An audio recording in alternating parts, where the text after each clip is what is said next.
Hi, I'm Dustin Abbott, and I'm here today to give you an image quality breakdown from the new Irix 150mm F2.8 1:1 macro.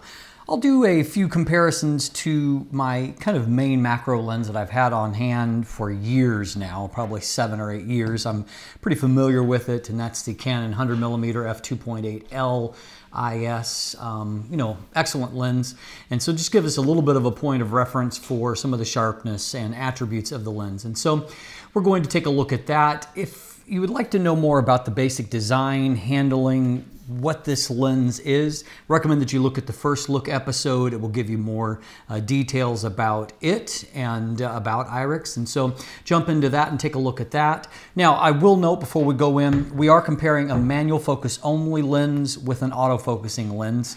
And so, I mean, that, has some mild characteristics. However, for macro work, most people that do macro work prefer doing it with manual focus, and so maybe less of an issue with a macro lens, at least for macro work, than perhaps with other lenses. But we're going to jump in and take a look at the image quality from the Irix 150mm F2.8. Let's jump in. What we have, my original here, is actually a little bit underexposed, and that's just is the nature of the lighting setting that, and so it came out that way for both cameras, so I'm not going to read too much into it here. So anyway, I've added about a half stop of light to bring this up to standard, and then we'll take a look at what I have plugged in to correct for the vignette here. So for correcting vignette, I have put in a value of +36 and then a midpoint of 23. This is only a moderate amount of actual vignette, and so really not too bad a performance here. And so, just jumping ahead for a second, but taking a quick look at this, you can see in a fairly bright scene that there is a mild amount of vignette in the corners in this scene, but neither is it really super heavy or significant, and it would really show up with a, a very bright white between the sky and the snowy foreground. As a point of comparison, I'm going to be using my Canon 100mm F2.8 L IS lens, which is an excellent macro lens. So what we can see here is if I skip using the standard profile and I actually plug in values, I actually need both more vignette compensation and a much further midpoint to get a even illumination in this image. And so anyway, that just gives you an idea. So the Irix actually has less vignette than what the Canon does. So taking a look at these lenses as far as the distortion, what we can see is that there is a little bit of a curvature here that you can see in this long single line here. It's very, very mild, but there is a little bit of distortion that's there. And so we can see that. I would say that there is actually less in the Canon. I don't really see any particular curves in these lines, maybe a little tiny bit of a dip there, but for the most part it's pretty straightforward. And so I mean it's very mild, but it is not a distortion free performance either, but probably close enough for most practical purposes, I would say.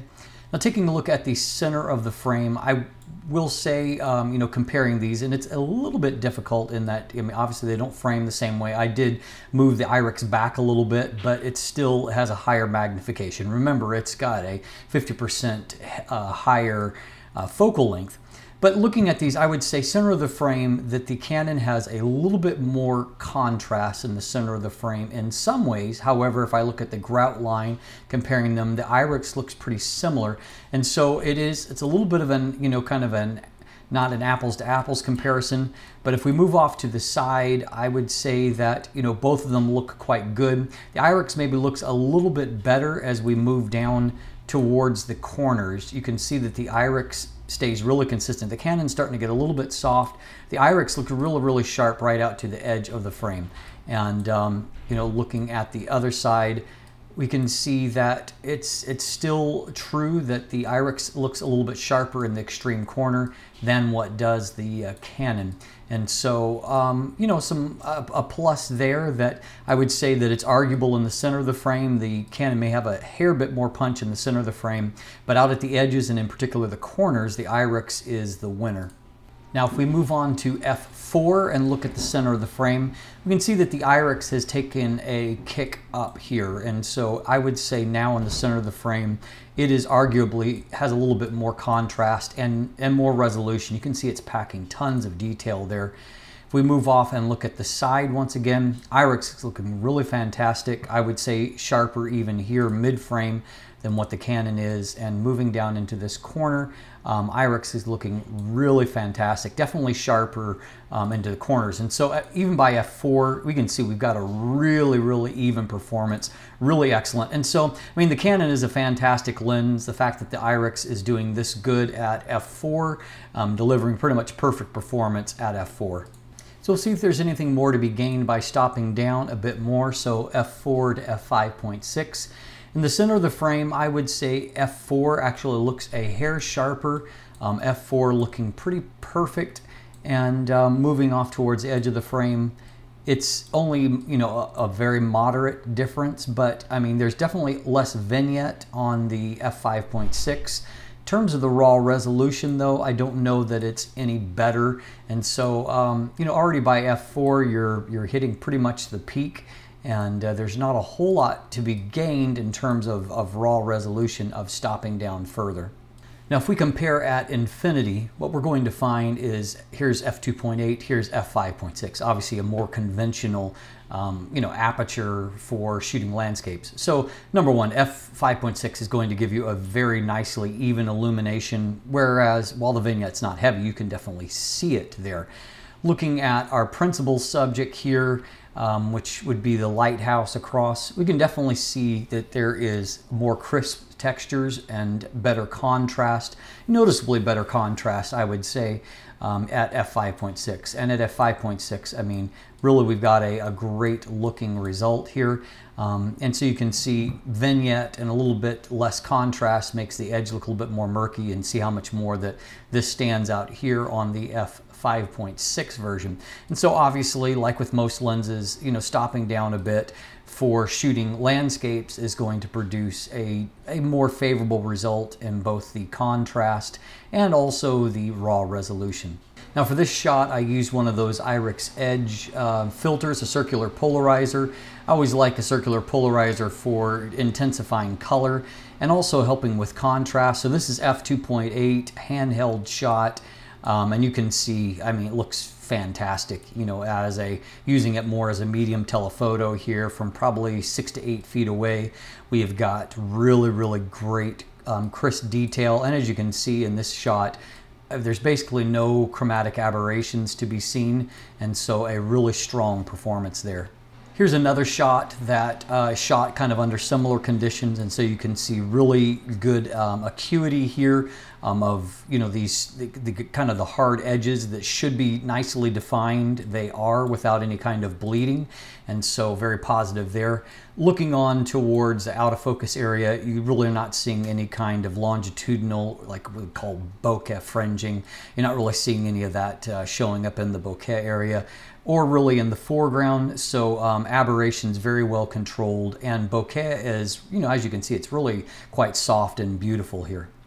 Now doing a flare resistance test is a little bit more difficult with a longer telephoto lens like this, for the simple reason that, I mean, in most situations, it's not going to be all that frequent where you're shooting right into the sun. The sun would have to be at quite a low angle for you to be composing like that. So, I mean, it's not a natural composition. What we can see is that we've got a little loss of contrast here, pointed right into the sun. You can see kind of some prismatic haze that's, you know, raising contrast level there compared to the stop down version here. What we can see is that we've got a kind of a one blob ghosting artifact. We've got a little bit, a few more defined. They're smaller, obviously, stop down, and we've got a couple of additional ones. And we've got some kind of like prismatic haze up here in the cloud, which the sun is just, as you can see, it's pumping through because we've got still 1/4000th of a second at f11. Very bright sun condition there. Now here we have a very strongly backlit subject, and so you know, unless you're pointing it right at the sun, the lens does a really good job with backlit subjects here. And so as you can see, there's maybe a little loss of contrast that you could easily pull back down. We can also see, however, that it's handled detail really, really well. And I mean, this obviously, there's lots of potential for longitudinal chromatic aberration here. And what you're seeing is very, very little. I mean, there's a tiny bit of purple fringing that's there, but very, very well controlled. And, you know, as you can see, it's handled this very challenging subject very, very well. So what about up close resolving ability? What we're going to see here in this comparison, going back to the, you know, the 100L, is that here with equal settings, the Irix is a little bit brighter, and part of that is to get a fairly similar framing, I can move the Irix back just a little bit. And so, you know, it's kind of the nature of the beast that these lenses at close focus distances, you know, you don't see it reflected in the aperture, but they do close down a little bit. What we can see is that the Canon has probably done that a little bit more than what the Irix has had to. We'll do a comparison in a moment of the Irix, you know, at its minimum focus distance to see how that compares.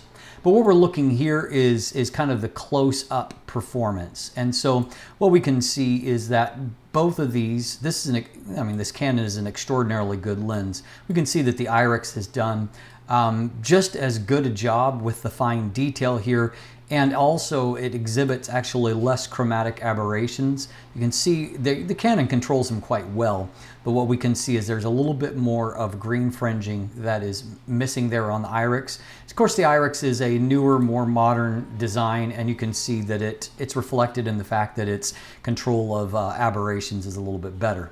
Now, if we stop down a little bit to f5.6, a few things that I want to highlight. So we'll jump in close again for a second. Once again, both of these lenses, you know, looking really, really great. There's a little bit difference in contrast here because there's a difference in exposure value, but it's hard to read too much into this here.